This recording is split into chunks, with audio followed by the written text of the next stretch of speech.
Olá, bem-vindo ao canal Revisão de Biologia. Hoje vamos desvendar um dos mistérios mais clássicos e que mais derrubam gente em prova, a diferença entre veias e artérias. Vamos falar sobre a estrutura, a função, o tipo de sangue que elas carregam e o mais importante, vamos focar exatamente naquilo que as bancas de vestibular e do Enem adoram cobrar. Chega de confundir os dois. E como sempre, lembre-se que sempre que possível, respondemos perguntas nos comentários. Então, bora lá! Se alguma dúvida surgir ou se você tiver alguma história engraçada sobre como confundiu isso na prova, pode deixar seu comentário. Ajudar uns aos outros a aprender é o melhor jeito de formar uma comunidade forte de futuros aprovados. Vamos começar com uma analogia bem simples para a gente nunca mais esquecer. Pense no seu corpo como uma cidade gigante e super movimentada. O coração é o centro de distribuição principal, a grande central logística. E as veias e artérias? Elas são o sistema de estradas e avenidas que conectam tudo. Só que, como em qualquer cidade, existem vias de alta velocidade para sair do centro e vias de tráfego mais lento para voltar. Essa é a primeira grande ideia que você precisa ter em mente. A regra de ouro, a dica que vale mais que qualquer outra e que vai te salvar em 99% das questões, é sobre a direção do fluxo sanguíneo. Presta muita atenção nisso, porque é aqui que a maioria escorrega. Artérias são os vasos que levam sangue para longe do coração. Pensa assim, há de artéria, há de afastar. Elas saem do coração, levando sangue para o resto do corpo. Não importa qual tipo de sangue. A regra é essa. Saiu do coração, é artéria. Já as veias fazem o caminho oposto. Elas trazem o sangue de volta para o coração.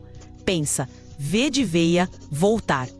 Todo o sangue que está retornando dos tecidos, dos órgãos, da sua cabeça até a ponta do seu pé, está viajando por veias para chegar de volta ao coração. Se o vaso está chegando no coração, pode ter certeza, é uma veia. Essa definição baseada na direção é a definição correta e inquestionável. Agora vamos para a maior confusão de todas, a famosa pegadinha do tipo de sangue. Muita gente aprende na escola aquela regrinha simplificada. A artéria carrega sangue rico em oxigênio e veia carrega sangue pobre em oxigênio. Cuidado, essa regra é uma generalização perigosa e em provas, as generalizações são pratos cheios para questões capciosas. Ela até funciona para a maior parte do corpo, na chamada grande circulação ou circulação sistêmica, mas tem uma exceção gigantesca que os examinadores amam. Essa exceção é a pequena circulação ou circulação pulmonar. É a viagem que o sangue faz do coração para os pulmões e de volta para o coração. Pensa comigo, por que o sangue vai para o pulmão? Ora, para ser oxigenado, certo? Ele chega lá pobre em oxigênio, cheio de gás carbônico, para fazer a troca gasosa, a hematose. Então, o vaso que sai do coração e vai para o pulmão está levando sangue pobre em oxigênio, ou sangue venoso. Mas espera aí, se ele está saindo do coração, ele é o quê? Uma artéria. Sim, a artéria pulmonar. Bingo! A artéria pulmonar é uma artéria que carrega sangue venoso, pobre em oxigênio. Ela é a grande exceção que prova a regra. A definição de artéria não é pelo tipo de sangue, e sim pela direção. Ela se afasta do coração, então é uma artéria. E o que acontece depois que o sangue é oxigenado lá nos pulmões? Ele precisa voltar para o coração, agora rico em oxigênio, prontinho para ser bombeado para o resto do corpo. E qual é o vaso que volta para o coração? A veia. Nesse caso, as veias pulmonares. Então, as veias pulmonares são veias que carregam sangue arterial, rico em oxigênio. Viu só? É o exato oposto do que a regrinha simplificada diz. Por isso, esqueça essa ideia de associar artéria com sangue oxigenado. A regra de ouro é a direção. Afastou do coração é artéria. Voltou para o coração é veia. Isso não tem erro. Agora que a gente já resolveu a maior das confusões, vamos pensar na estrutura desses vasos. por que eles são diferentes? Porque eles realizam trabalhos diferentes. A função determina a forma. As artérias precisam aguentar uma pressão gigantesca. Imagina o coração, aquele músculo poderoso, se contraindo e empurrando o sangue com toda a força. É como uma bomba d'água de alta potência. As artérias são os canos que saem direto dessa bomba. Para aguentar esse tranco, a parede das artérias precisa ser muito mais espessa, mais forte e mais elástica do que a das veias. Elas são formadas por 3 camadas de tecido, as famosas túnicas. A túnica íntima, que é a mais interna e lisa. A túnica média, que é a do meio. E a túnica adventícia, que é a mais externa. A grande estrela aqui é a túnica média das artérias. Ela é super espessa, cheia de fibras musculares lisas e fibras elásticas. Essa musculatura e elasticidade são fundamentais. Quando o coração bombeia o sangue, a artéria se expande para acomodar aquele jato de alta pressão. E logo em seguida, graças à sua elasticidade, ela volta ao normal, dando um empurrãozinho extra no sangue, ajudando a mantê-lo fluindo. É essa expansão e retração que a gente sente quando mede o pulso. O pulso nada mais é do que a onda de pressão viajando pelas artérias. Agora vamos para as veias. O trabalho delas é bem diferente. O sangue que chega nelas já perdeu quase toda a pressão que ganhou lá do coração. Ele viajou por quilômetros de vasos, passou pelas arteríolas, atravessou os capilares e agora está voltando para casa, devagar, quase se arrastando. A pressão dentro das veias é baixíssima. Pensa numa mangueira de jardim com a torneira quase fechada. Não tem pressão.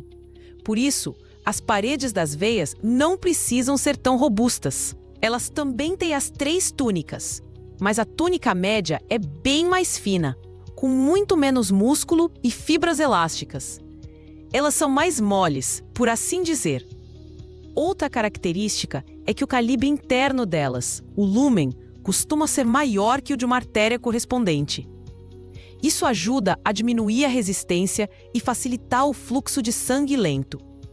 Mas aí surge um problema. Se a pressão é tão baixa, como o sangue consegue subir das pernas de volta para o coração, lutando contra a gravidade? É uma subida e tanto. É aqui que entra a característica mais marcante e exclusiva das veias, algo que as artérias não têm e que é tema de muita questão: as válvulas, ou mais corretamente, as válvulas venosas. Essas válvulas são como pequenas portinholas, ou comportas, que só abrem em uma direção, para cima, em direção ao coração. Quando o sangue é empurrado para cima, a válvula se abre. Mas se a gravidade tentar puxar o sangue de volta para baixo, a válvula se fecha e impede o refluxo. É um sistema genial de engenharia biológica. E o que empurra esse sangue para cima?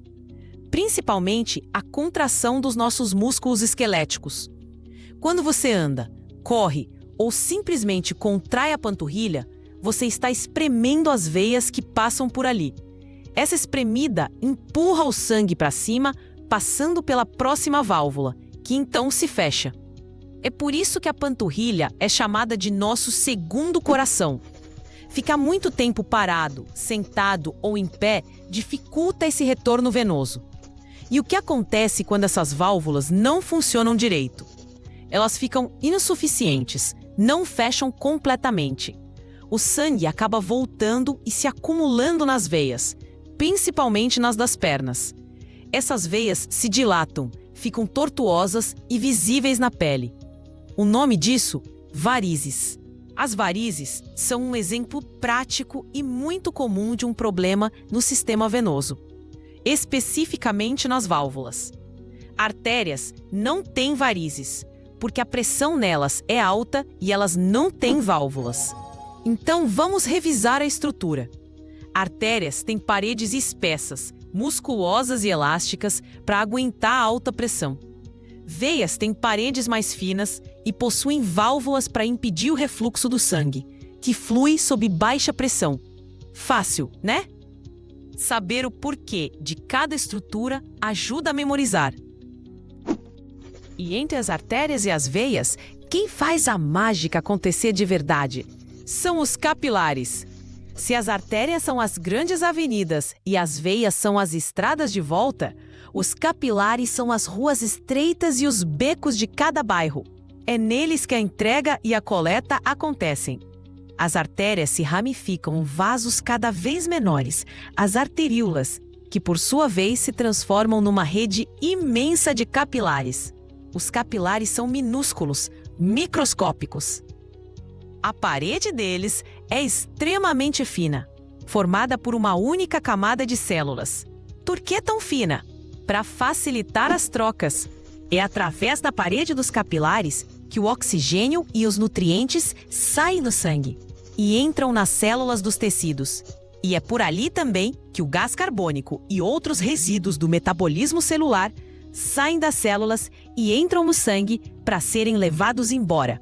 Depois que essa troca acontece, os capilares começam a se juntar, formando vasos um pouco maiores, as vênulas, que por sua vez se unem para formar as veias, que levarão o sangue, agora sujo, de volta ao coração, para começar o ciclo todo de novo, passando pelos pulmões para se limpar.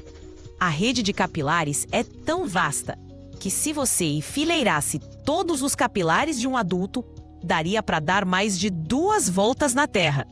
É uma área de troca gigantesca. Agora vamos conectar isso com algo do nosso dia a dia. Medir a pressão arterial. Quando o profissional de saúde coloca aquele aparelho no seu braço, ele está medindo a pressão dentro de qual vaso? De uma artéria, a artéria braquial. Por quê? Porque é nas artérias que a pressão reflete diretamente o trabalho do coração. A pressão venosa é muito baixa e não nos daria essa informação. Aqueles 2 números que a gente ouve, tipo 12/8, representam a pressão sistólica e a diastólica. A pressão sistólica, o número maior, é a pressão máxima na artéria quando o coração se contrai, sístole, e ejeta o sangue. A pressão diastólica, o número menor, é a pressão mínima na artéria quando o coração está relaxado, diástole, entre um batimento e outro. Essa medição só faz sentido em um vaso de alta pressão e elástico, ou seja, uma artéria. E por que, quando vamos tirar sangue para um exame, a agulha é inserida em uma veia, geralmente na dobra de cotovelo, e não em uma artéria? Por vários motivos. Primeiro, as veias são mais superficiais, mais fáceis de encontrar e de puncionar. Segundo, e mais importante, a pressão nelas é baixa.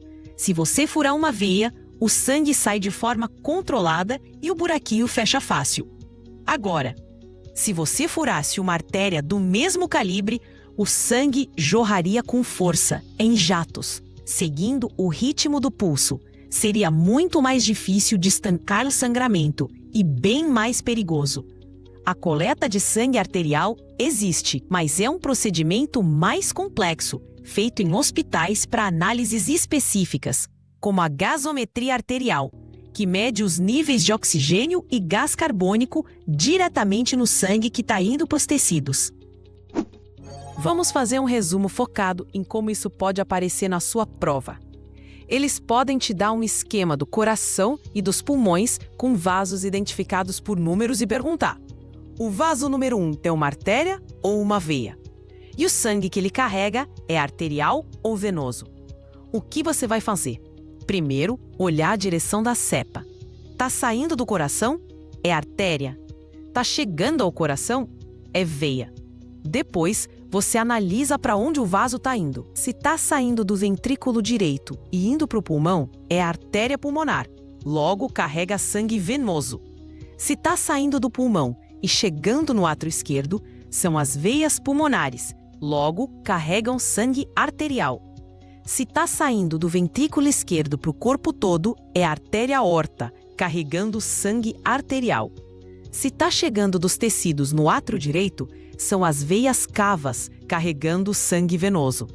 Dominar esse circuito é essencial. Outro tipo de questão é a de comparação. Eles podem colocar uma tabela com características, como parede espessa, presença de válvulas, alta pressão interna e fluxo pulsátil, e pedir para você associar cada uma a artérias ou veias. Vamos lá. Parede espessa, artéria. Presença de válvulas, veia. Alta pressão interna, artéria. Fluxo pulsátil, que é o que a gente sente no pulso, artéria. Fluxo contínuo e lento, veia. Pode cair também uma questão relacionando patologias. Um texto sobre um paciente com aneurisma cerebral. O que é um aneurisma? É uma dilatação anormal na parede de um vaso sanguíneo. A questão pode te perguntar em que tipo de vaso isso é mais comum de acontecer. Ora, se é uma dilatação causada por fraqueza na parede que cede à pressão, isso vai acontecer onde a pressão é alta, nas artérias. Aneurismas são problemas arteriais. Da mesma forma, uma questão sobre o idoso com varizes nas pernas. A causa do problema está relacionada a quê? A insuficiência das válvulas venosas, que não conseguem impedir o refluxo do sangue. É um problema exclusivo das veias, causado pela baixa pressão e pela ação da gravidade. Saber associar a doença ao tipo de vaso e à sua fisiologia é um diferencial enorme na prova. Vamos imaginar a jornada completa de uma hemácia. Uma célula vermelha do sangue para solidificar tudo isso. Nossa hemácia está no dedão do seu pé. Acabou de entregar oxigênio e pegou gás carbônico. Ela entra em um capilar, depois numa vênula e finalmente numa grande veia da perna. Ela começa a subir, passando por várias válvulas que a impedem de cair de volta. A contração dos seus músculos da perna a ajuda a subir. Ela viaja pela veia cava inferior, a maior veia do corpo, e desemboca no átrio direito do coração. Do átrio direito, ela passa para o ventrículo direito. O ventrículo direito se contrai com força e a bombeia para a artéria pulmonar. Veja bem, ela está num vaso chamado artéria, mas ainda está carregando gás carbônico. Ela viaja até os pulmões. Nos capilares pulmonares, que envolvem os alvéolos, ela finalmente se livra do gás carbônico e pega uma molécula novinha de oxigênio. Agora ela está limpa, é sangue arterial. Ela sai dos pulmões pelas veias pulmonares e chega no átrio esquerdo do coração. Lembre-se, ela está rica em oxigênio, mas está viajando por uma veia, porque está voltando para o coração. Do átrio esquerdo, ela passa para o ventrículo esquerdo, a câmara mais forte do coração. O ventrículo esquerdo se contrai com uma força tremenda e a lança na maior de todas as artérias, a artéria aorta. Agora sim, ela está viajando em alta velocidade e sob alta pressão por uma artéria, carregando oxigênio. A aorta se ramifica e nossa hemácia pode ir para o cérebro, para o fígado, para um rim, ou pode fazer todo o caminho de volta para o dedão do pé, para entregar seu oxigênio e recomeçar o ciclo. Entender essa jornada ajuda a visualizar o papel de cada vaso do coração. Não é só decorar nomes, é entender um sistema, uma lógica de funcionamento. A biologia fica muito mais fácil quando a gente entende o porquê das coisas. A parede da artéria é grossa porque precisa aguentar pressão. A veia tem válvula porque precisa vencer a gravidade com baixa pressão. O capilar é fininho para permitir a troca. Tudo faz sentido. Então, para fechar o raciocínio e garantir que você nunca mais cai em pegadinhas, vamos reforçar os pontos-chave. A diferença fundamental e que nunca falha é a direção do fluxo em relação ao coração. Artérias afastam, veias voltam. A questão do tipo de sangue é secundária e tem a famosa exceção da circulação pulmonar. Estruturalmente, as artérias são parrudas para alta pressão e as veias são mais magrinhas e têm válvulas para o fluxo de baixa pressão. Com esse conhecimento, você está muito mais preparado para interpretar qualquer esquema de circulação, responder questões comparativas e até mesmo entender notícias sobre saúde cardiovascular que aparecem no jornal. É um conhecimento para a prova e para a vida. Saber a diferença entre veia e artéria é o básico para entender como o nosso corpo funciona, como ficamos doentes e como podemos nos cuidar melhor. E claro, para gabaritar biologia no vestibular.